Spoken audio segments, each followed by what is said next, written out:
this is the story that comes up at the beginning of Moses when he turns into a leader. So it's about how you turn into a leader. Okay, so he's already killed a man and he's left Egypt because of it. So now he's in this land called Midian, and he goes there and he chases some ruffians away from a well for these two girls who are drawing water. And they go and tell their father, and he says to them, bring this young man home to have dinner. So he does, and then he gets married to them. And then he becomes a shepherd. And this is crucial because the shepherd's an image that runs through the biblical corpus, right? Well, shepherds at that time lived by themselves in the wilderness on their wits, and they kept the wolves and the lions at bay with primitive weapons. So these were tough guys. And they cared for the most vulnerable.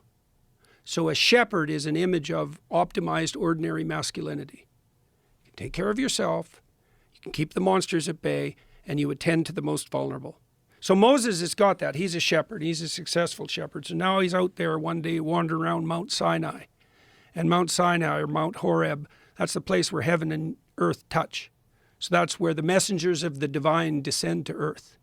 And so he's out there and something attracts his attention, makes him curious. That's the burning bush. It's not a forest fire. It's not something you can't ignore. It's something alive, because that's a bush. A tree is a symbol of life. And it's burning because things that are alive burn, right? That's metabolism. And an intensification of that, like a psychedelic intensification of that, that's what the burning bush is. And that's what glimmers to Moses. And he steps off the beaten track, right, to investigate what drives his curiosity. And so then he goes off the beaten track and he starts to delve deeply into the mysteries of the burning bush.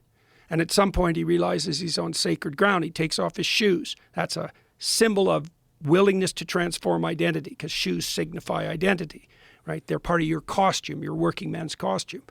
And so then he continues to commune with the burning bush. He gets deeper and deeper into something.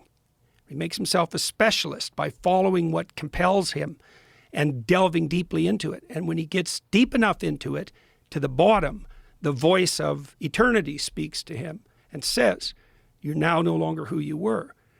You're now a leader. You have to go back to your people. You have to stand up against the tyrant.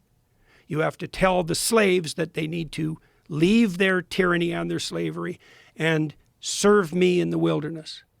And you have to do that now. And Moses says, I can't, because I can't speak. I'm slow of tongue. And God says, basically, that's your problem.